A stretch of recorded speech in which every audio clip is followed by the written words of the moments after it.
Hello and welcome to the Free Cheese episode 551. I am your Joe Dix, joined by Matt Zellner. Hello. The Free Cheese is a weekly video game podcast about video games brought to you once a week by thefreecheese.com. Matt, I don't know if it's time to update that intro, but I can say it is time to tell the listeners what we do here.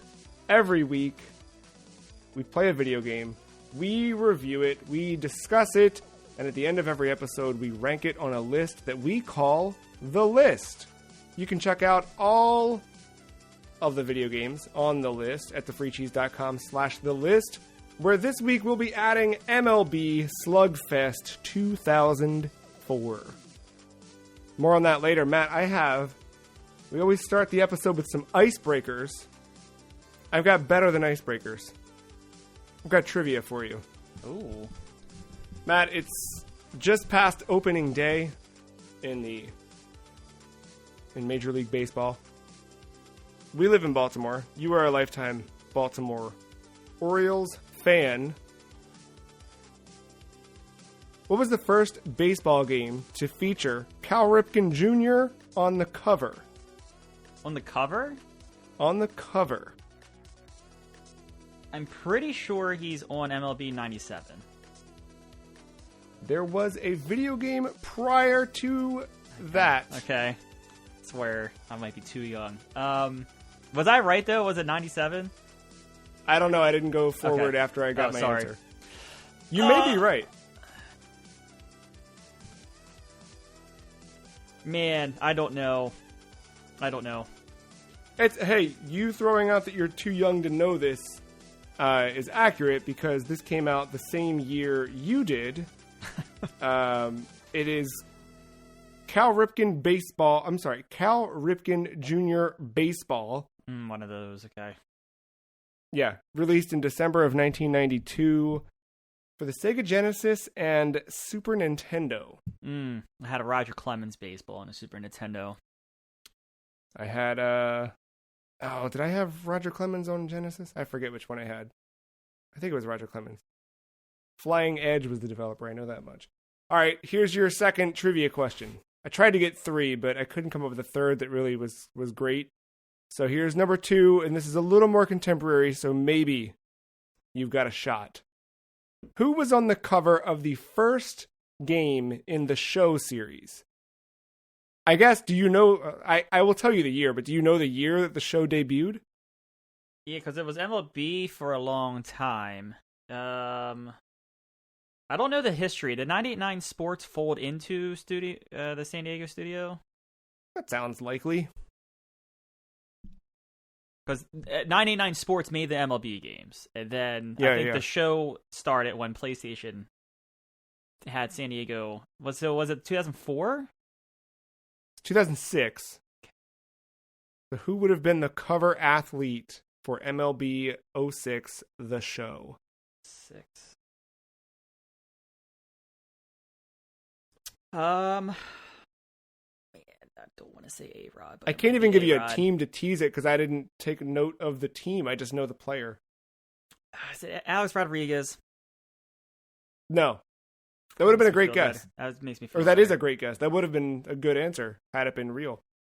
I don't think it's David Ortiz. Ah, yes. Go the other way on the rivalry. Yeah. Yep. We are not here to talk about MLB 06, the show, nor are we here to talk about Cal Ripken Jr. Baseball for the Super Nintendo. We're here to talk about MLB Slugfest 2004, developed by Midway Games, published by Midway Home Entertainment Incorporated, released on the PS2, Xbox, and GameCube on March 17th, 2003. It's like 21 years old now. Matt, your back of the box reads, Better Than Real, the top-selling, critically acclaimed, and only aggressive-style baseball video game is back with a ton of new features. You ready for the list of features? Because they've got them right here. Bring them on. Features. New Create a Team. Build your own powerhouse all-star ball club. New customizable instant replay. Relive towering home runs and diving catches from any angle. New home run derby. Square off against the league's most feared home run hitters. New signature batting stances and pitching motions. New on-fire pitching. Shut down the offensive team to catch an extra boost. New expanded and updated rosters, uniforms, and stadiums. Jim and Tim return with all-new Slugfest-style humorous color commentary. Plenty of hard tags, chin music, and Spike's high slides. Ignite your game. There you go. MLB Slugfest 2004. Got the official... Can you see it shining, Matt? Sure the official MLB seal on the cover. I didn't read the back of this before playing it, but I've got one of my key contentions with this game is its claim to a creative team, but more on that later. I want to know, Matt, this is our first baseball game on the list, surprisingly. We've got multiple basketball games, got a hockey game. This is our first baseball game, and you went with Slugfest. Why Slugfest? I'd never played it, and I figured it was the perfect excuse to finally play one. Were you usually the more simulation-style baseball? Yeah.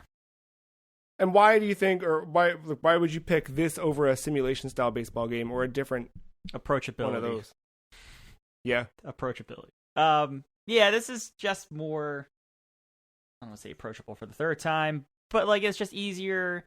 It's hard to master. We'll get there, I guess, but it's easy. It's a lot easier to have someone just hit like the X button as opposed to like the show at this point of time. Well, actually, it would be 4 is MVP baseball. Yeah. By EA Sports when you saw the baseball license. Manny Ramirez, the Boston counterpart, was on the cover of that game. I know because I owned it.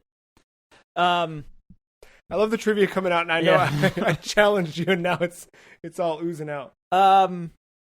No, like in that, like I don't remember MVP baseball if they had it or not, but like in the show, like the PCI reticle is a big part of the at bat and kind of like tweaking where you think a pitch is going to be and like lining it up. Like there's a lot more there, and this kind of has it, but it's a lot more like Wii Sports. It's like hold right and throw, and it goes right somewhere, ball or strike, depending on stamina, the ratings, that kind of stuff.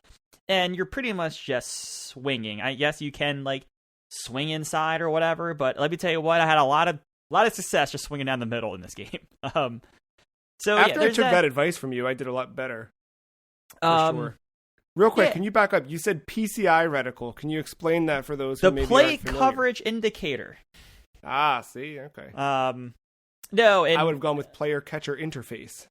No, in modern simulation baseball, well, there's all kinds of different hitting modes now, but in modern, or like the kind of the go-to, the normal one, I would say, is like an oval, and it's kind of like bigger, smaller, depending on player ratings, contact, power, that kind of stuff. And essentially, you want to line up that circle with the baseball at the perfect time, and then you get these swings. Like the newest MLB The Show games love the term perfect because you've lined up the indicator perfectly, and you've swung at the correct perfect time. So yeah, you get this like nice sounding off the bat, and it comes up right away as like your feedback, like perfect. So yeah, there's stuff like that. There's all kinds of different hitting modes now. To be fair, there is some approachability with the newest games, but yeah, like this, there's not a lot of that. You don't really have. I mean, I guess you do have to worry about pitching, like stamina, that kind of stuff, but it's not nearly like you don't have to worry about warming up a pitcher an inning before. You can just sub them out. Like it's a lot of ease to a lot less everything. Nuance. Yeah, I guess. I mean, I think that's key, right? Like there is a like purity to the simulation to really make sure that you're, I think, wholly in charge of the flow of the game, right? Like you are as much a coach while you're playing the game as you are an active participant in it. Slugfest is more we're going to throw balls, and then when you're on the offense, you're going to hit ball, right? Like it's just pure that kind of video game. But what else about Slugfest? I mean, now we've played it, but what else makes Slugfest unique as a baseball game? I'd be remiss to say the punching one another. Yeah, that's true. That doesn't happen. Actually, in the older simulation games, you could always charge them out, but to avoid the teen rating, it would cut away from the brawl. It would just be a dialogue box that said, "Your player was ejected." Yeah. Yeah. So I mean, there's that, but it's just it's fast. Again, there's balls and strikes in this game, but like you're not waiting around the strategic. Like it's just it's fast. We're on to the next thing. It's a bit comical. Like I love like the force pull of a bat. Like there's like silly stuff like that. The commentary is dumb. And yeah, like there's a bit of a fighting game meter to this with the turbo meter. I'm sure we'll get into for its pros and cons, I would say. But yeah, it's just again, it's just arcadey. It's you just you're pressing a couple buttons and you're on your way. You don't have to worry about, well, what's the lead off button? What's the not lead off button? What's the pick off? Well, this is a pick off button, but like it's that kind of. It's. I mean, I don't want to reduce this entirely because this does have a learning curve. There's a bit that like you do have to figure out. For sure. A lot of it is intuitive though, right? Like how you pitch. It's kind of like, I don't know. I didn't really look anything. I didn't look through the manual or anything to realize like if I want to throw a low pitch, I pull down while I hit the button. Like that stuff just kind of comes naturally. And there's certain things too, but again, this is sort of having a learned knowledge of baseball games. Like I knew the first game that I played when a ball came out to the outfield, dude didn't catch it, but I picked it up, that I needed to hold up and fire the pitch so that I could hit second base as he ran past first and thought that he could get away. There's just those little things you do learn with a baseball game over time, but yeah, I guess let's start with this. Did you have fun playing Slugfest? Yes. Yeah, I think so too. I think there's some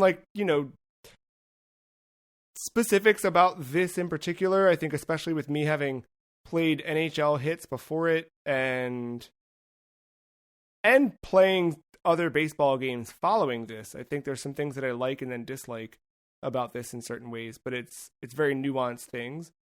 But overall, yeah, I had a fun time playing this one. I was super stoked to see that you put it on the list because this was one I remember renting, not 2004, but one of the Slugfests I rented for sure. I know I own hits, NHL hits, and of course loved NFL Blitz prior to that, which they're all part of that Midway Sports family, and like they did make, I mean, Midway, you called this an arcadey baseball game. Like Midway has the arcade legacy. They've got the fighting game legacy, so it kind of made sense for them to bring all of that stuff together in a sport format. And I think the end product is a direct result of what their talents were at the time.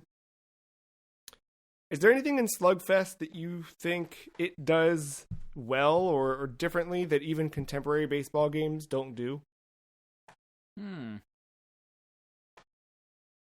I don't. That's such. Because I think I'd rather have the simulation. Like I like that next level of thinking. Like I was changing up my pitches in this game, but I feel like I could easily just throw like a fastball 3 times against the computer and like be okay. There's like my mind's going crazy with pitch sequencing and the art of throwing a hitter off. That's kind of how. Again, I've grown up with simulation-based baseball games, and to kind of be thrown a NFL Blitz equivalent is kind of jarring in its own weird ways. But again, I think just like I don't know, like the moment-to-moment gameplay, I think it's a little bit better, and it really just because it's a little bit faster and it gets you into that next moment. Where baseball is a very moment-to-moment thing. Just like the real game needing a pitch clock to get the game going. Sometimes the Yeah. simulation stuff kind of feels a little like, all right, come on, get the next pitch out. Come on. Would you say that going to this for you was similar to someone who maybe grew up playing Skate, who then played Tony Hawk? Absolutely. After the fact? Absolutely. Yes. Yeah.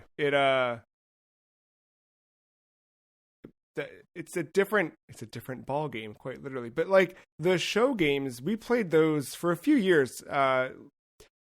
If you're a more recent listener or if you haven't checked it out, we have an archive of video content over on our YouTube page, and of course you can find it on thefreecheese.com.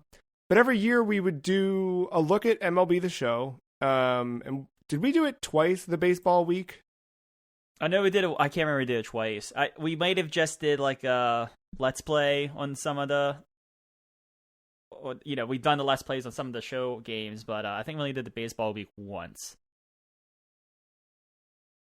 Yeah, which that would have been 2017. We did a whole opening week series, where we did. It was NES baseball. We did we did NES baseball, Super Baseball. 20 I think it's the subtitle 2020. We did a show that year's the show. Yep. Did we do a Ken Griffey? We did Roger Clemens MVP baseball. That was my my Sega Genesis favorite. I remember doing that. I think we maybe did that retro mode in MLB The Show. I don't know if that was his own video. We checked that out, and then we also did a Road to the Show. Oh, yes. Where we made me and tried to get me drafted, and I became a pitcher. And I don't think it went well because, yeah.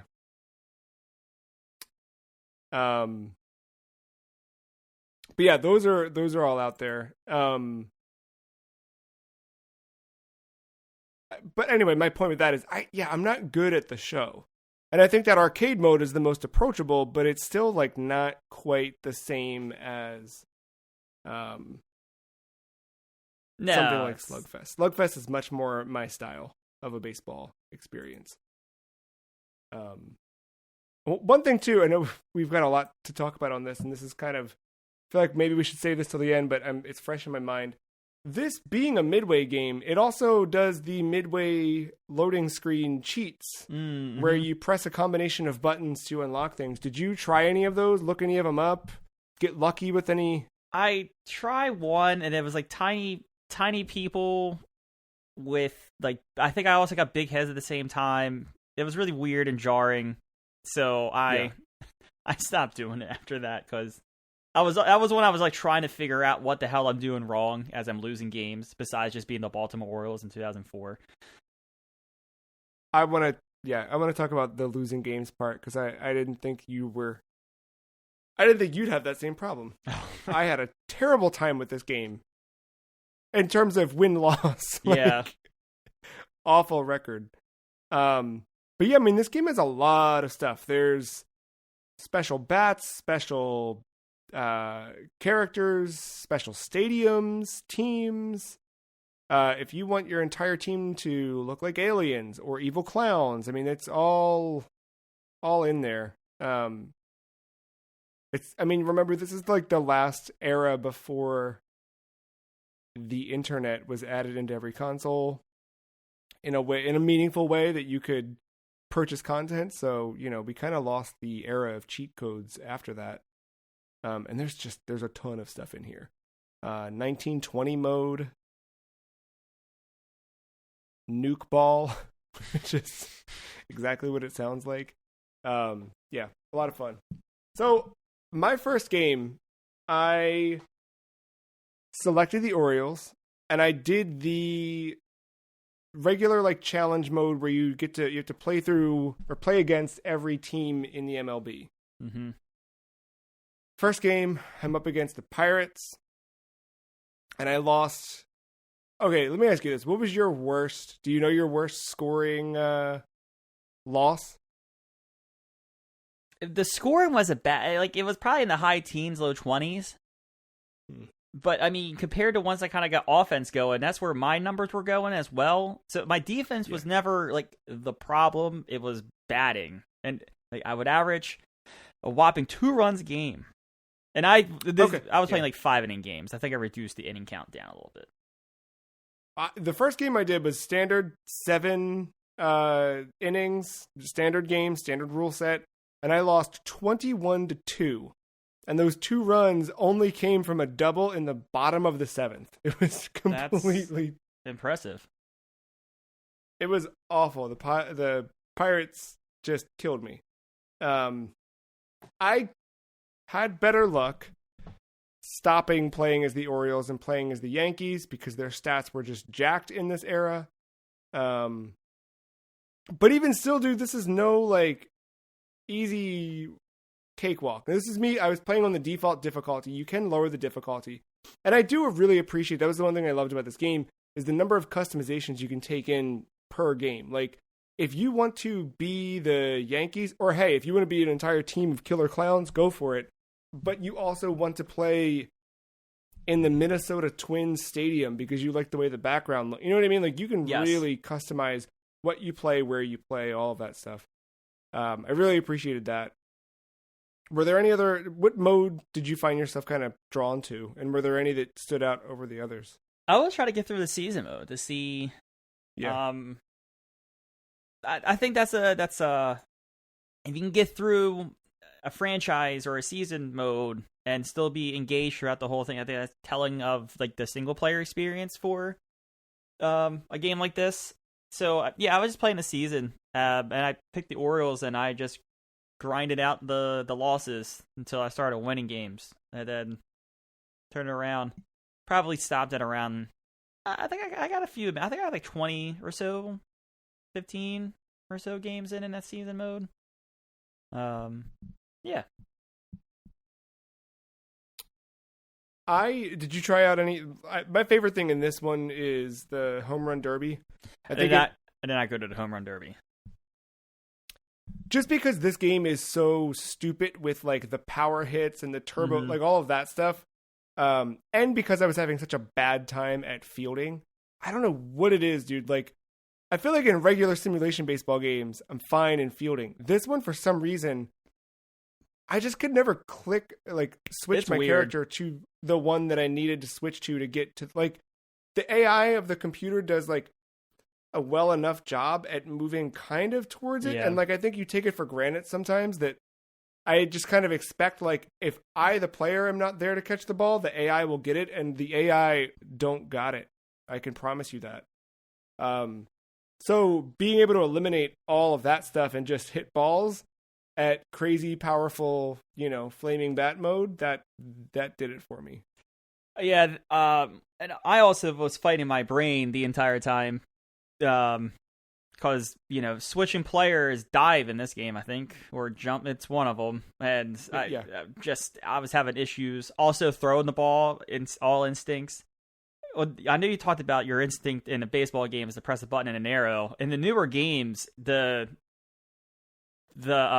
face buttons are mapped to the bases. So circle's first base, triangle's second, square is third, and X is home.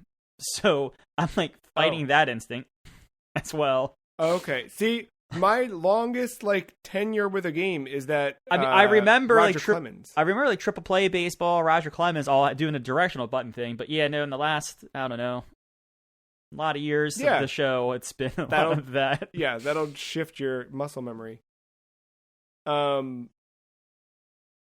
about the roster of the game? I know, it just is what it is of the era, but was baseball then better than it is now? And this is, I guess, more outside of the game itself, but is it fun going back to this era? Is this sort of I think it's like any, I don't, because this is still the steroid era, the asterisks, So there's a lot of that I did a double take. When we bought this, I was like, dang, do they put Mark McGwire on the front of this? Bold. Isn't 2004 a little late? But the cover athlete is Jim Edmonds, a different Cardinal, who may or may... did he ever get... I don't think so. Okay. I don't know. There's a lot of people that did it. I can't keep track of all the names. Yeah. I don't know. I think there was maybe more name brand to baseball back in the day, but also like I do like visiting these old rosters from time to time just to see like, oh yeah, he was playing then, or whatever. I think each. Yeah, I mean, I think each it was era, neat when I did switch to the Yankees to like recognize like, oh yeah, Derek Jeter. I remember. Yeah, and what's his face? Jason Giambi. Giambi, thank you. Yeah. Yes. Very much. Yeah. Yeah, when you play the Red Sox and like Manny Ramirez is there. Yep. Like, yeah. Right.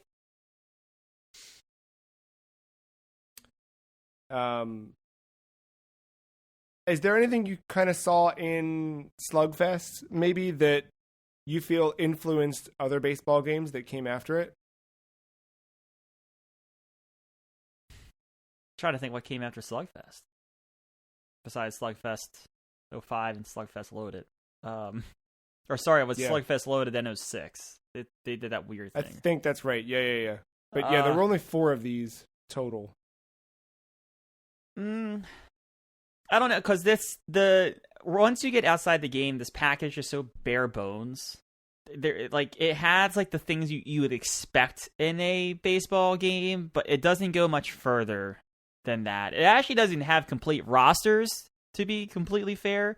It's only some of them because you don't have all the bench positions on every team, and you don't have the full list of pitchers. You might have like 2 starters, handful of relievers, and that's it. Like a regular ball club has like they depend on how they do their roster breakdown, somewhere between like 12 to 14 pitchers, usually like 13, 12, somewhere in there. The one mode that was like not in here, something that I did not see picked up and brought forward.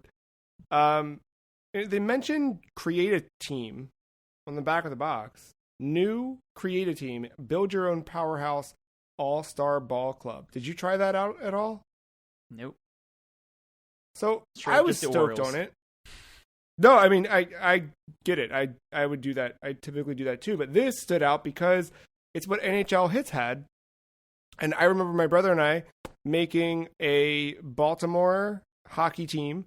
And you could customize the way the jerseys looked. You could customize the players. You could create your own characters and put them on the team. Like, we went deep. And when you tell me this is creative team, build your own powerhouse all-star ball club, and it's the same studio behind the ones what made NHL Hits that let me do all that stuff, I was saddened to find out that really what you do is trade players around and put them on a new roster, and you kind of just build out the roster, but it's not as in-depth or detailed as the NHL Hits version of that system was.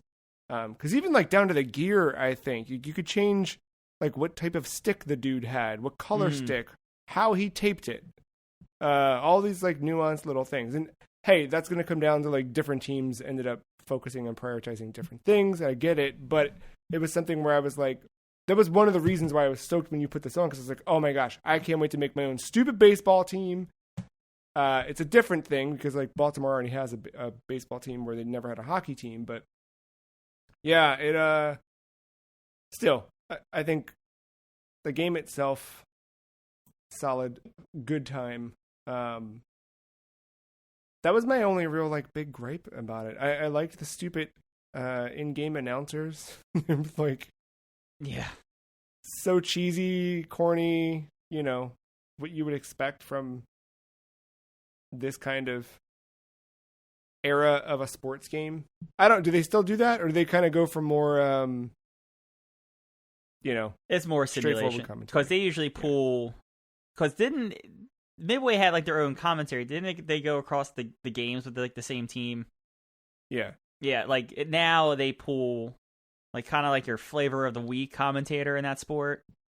Like Matt Vasgersian, well, I don't think he's even doing MLB The Show anymore, but like he was doing the show for forever. He was the play-by-play guy for the Angels. I think he does a little like, MLB Network stuff, that kind of, but again, like they pull kind of like, who's available first of all, and who wants to do it, and yeah, they go from there. Yeah, that makes sense.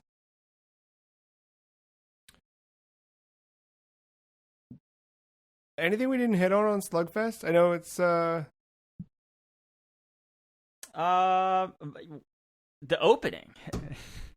Are you kidding me? You open the game and fucking Hoobastank? Yes. Sorry. It's my first note. Hell yeah, Hoobastank. Fired up from the start. I remember. Yeah, you're right. I completely missed that in my notes. I didn't create the note in here until I'd already lost my first game. I remember, like, yes, you're right. Usually when we jump into games for the list, especially stuff like this where we'll have something fun at the beginning, it depends on I always make sure I watch that stuff, right? Because I feel like it's important to, like, soak all of that in. And that one I, like, watched all the way through, loved it, and then when I got to the menu, I was like, all right, let me play a game, and I got halfway. Yeah, but sometimes what I'll do is, like, I might skip those because I'm eager to play the game and then come back to it. Like, this one was like, no, I need to see the whole. Yeah. No, that caught me off guard. Though, besides, did you ever run into that bug I talked about, or is that just me? I did not have it, but yeah, you want to talk about it? It could be. I do not have a current, the first Xbox, nor own have the game on disc, but no, I had a weird bug again, maybe due to emulation, but I don't know, like the catcher would throw the ball back to the pitcher, and it would just sail right by the pitcher's head, and the pitcher would magically get a second ball. But as soon as that ball was thrown, the game would soft lock because the catcher didn't have a ball to throw back. It was very weird. It happened to me a couple times. Again, could be due to emulation, but I did play on the PS2 version, technically, as you played on the Xbox version. I learned was the lead version. Although they all debuted on the same day, the 360 and GameCube, the Xbox and GameCube versions were ported by a different studio. They weren't the same team. So. But no, I didn't have anything weird. Okay, no, all right, that's fine. But no, I one thing is like, and I think this goes with any of these midway games. They're so much better, and without even playing anyone head to head on on the couch, I just know this game's so much better. Once, if like me and Joe were in the same room playing together against each other or whatever, it's. The single player experience, it gets repetitive quickly. Like, there is I want to get better at this game, and that's going to take a few games. Once you kind of get down how to, I don't want to say manipulate the computer, but once you kind of get down kind of how they play and some of the, kind of get around some of their stuff, comes the same. And again, I started winning games with the Baltimore Orioles, who, if they're not the worst team in the game, they are the second worst team in the game. I was winning games with them against like the Yankees and the Red Sox by some ridiculous like 19-8 score or whatever. And it just became repetitive after a while. That's kind of when I put this down for good. That's a good, yeah. I mean, the home run derby, I think, gave this game a little bit of legs from me, especially losing so badly. Like, it's still fun to play, but like when you've got an inning where like a team just puts up 11 runs. Yeah. And then you're like, you finally get the third out and you're like, okay, my turn. And then it's literally hit, catch, hit, catch, hit, catch. Great. I'm done. Back to pitching. Hitting's so much fun, right? Especially in this game where you can do the power hits. Right. Like, yeah. It's ridiculous. Yeah. It's the stuff you want to do. Yeah. So I'm with you there. And yeah, the height of these games, when I remember renting it back in the day, it was local multiplayer. It was being able to play with somebody else. And that was the thing. Like, my brother and I played all of those old, because I could spend hours just doing it forever. And like now it's like, I'll sit down, I'll do a couple of games, move on, maybe do some home run derby and then whatever. That said, I am stoked because last year was the first time in 20 years maybe that I went to a real live baseball game. And I had a good time, and like I don't know that I'm fully a baseball man now, but if I'm in the mood to play a baseball game, or if that kind of thing happens, like I'm happy I've got this now to go back to, and I'm glad that I'll keep it in my repertoire because I think I have like, what was the other MLB game like that era? There was MLB, not Slug. This is Slugfest. They had because MVP baseball stops at 05. EA loses the rights. Think that's because 06 would be the start of the show, and 2K. Does 2K have their game? Yeah, they might. But it would be branded like Major League Baseball 2K something. I don't. Yeah, you're right. Maybe it was MVP baseball, and I'm just not recognizing the cover because the version I have of it is inside of a Blockbuster case. But I do have a PS2 version of it's got to be MVP baseball back then. But again, like I don't know MVP that I would. baseball. Yeah, it was 2005. Yeah, that's when it ends. The last one. They did a college baseball game after that same team, because he lost the MLB license and he had the NCAA license. I can't think of other baseball. I know there's like they tried to do something arcadey again. It was like MLB Hits, or no, the Bigs. It was MLB the Bigs came out a couple years ago.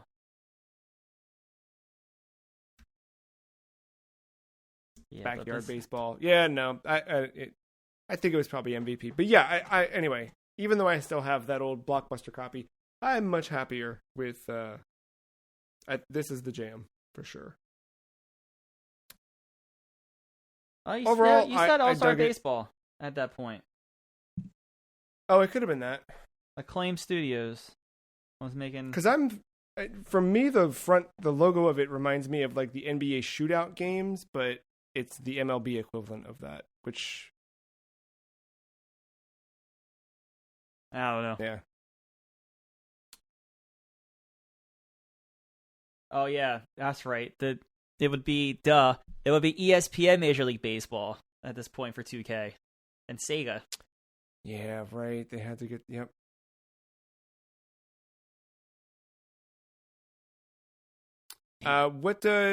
before we rank this on the list, Matt, how are you feeling about the upcoming current MLB season? Oh, I'm excited. I want to get this on the record. I'm excited. So you can revisit it in 6 months. Yeah. No, like Orioles are like projected to be like a top 5 team, which is wild to think about. Yeah. Yeah, the team's loaded with talent. It's so weird to say that. The team is loaded with talent. Like spring training games, we didn't have enough spots for all of our good players. That's good. There's players in the minors that like any other like probably 20 other teams they would start on, but we don't have room for them. That's a really good problem to have. Yeah, I would say as long as everyone stays. I mean, that's every team. As long as stay healthy. But yeah, as long as we stay somewhat healthy, I think there's maybe 1 or 2 question marks with our pitching. But after that, I think we're good. I had the same question marks about our pitching last year, and it turned out just fine. So nice, yeah. Very nice. Well, let's rank this, Matt. Every week we rank these games over at thefreecheese.com/thelist. This is our 90th game.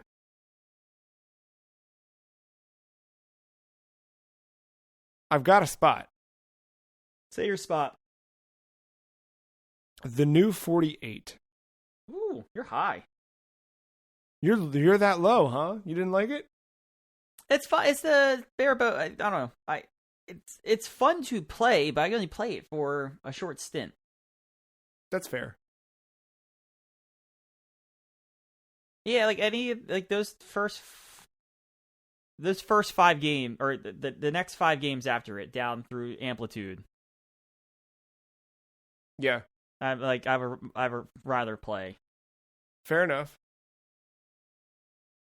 I've kind of been playing Amplitude in a way. That game holds up. Yeah, Amplitude's a good time.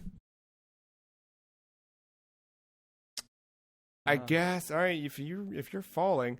See, the problem with falling is we get down here into this. We got another Midway Classic, PsyOps, the Mindgate Conspiracy, and then just below that we've got ESPN NFL Football, and I feel like you would definitely put that over this. Yeah.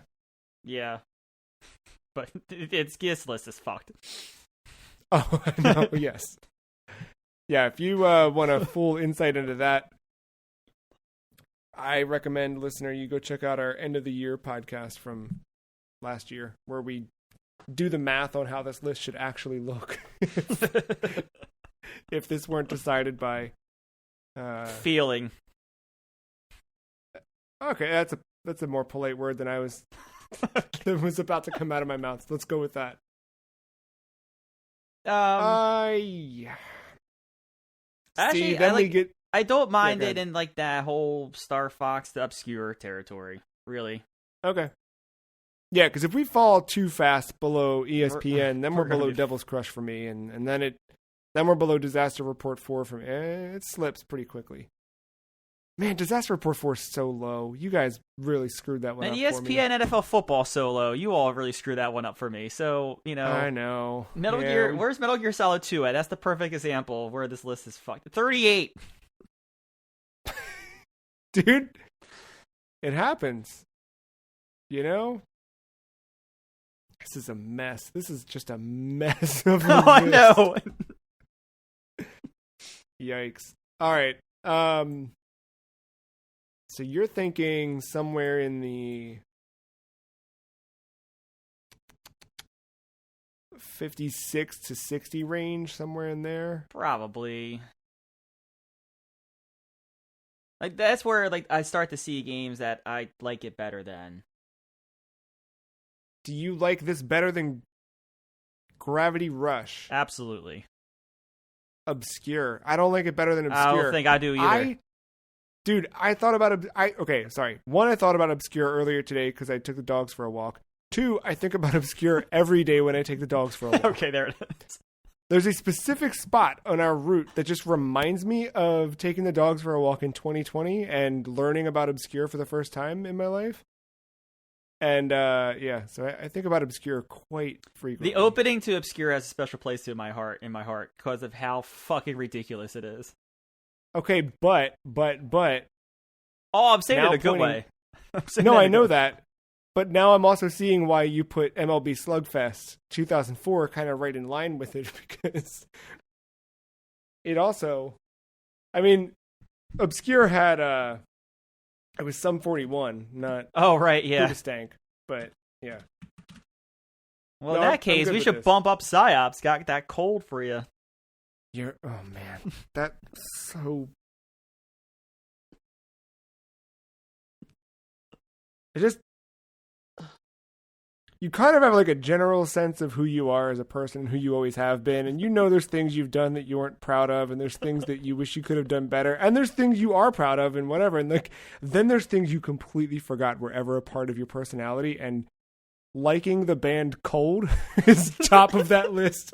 Never forgot they existed, forgot what they were all about, oh man. If you're 13 and you're listening to this, I'm sorry. It's gonna be okay, but boy, I'm sorry. More discussion there on episode 449. Yeah. That really unlocked something. Oh man, now it opened it back up. These wounds won't seem to heal. You know what I'm saying, dude?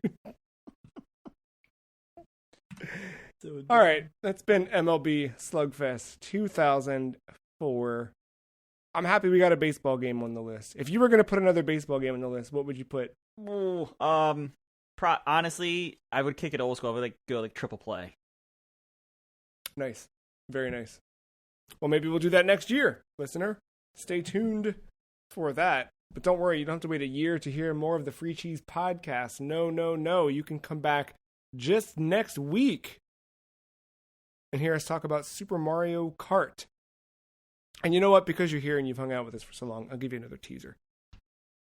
2 weeks from today, a week after Super Mario Kart, we're going to talk about our 4th Wii Sports killer, Tetris Effect Connected. So come back on the 8th, come back on the 15th.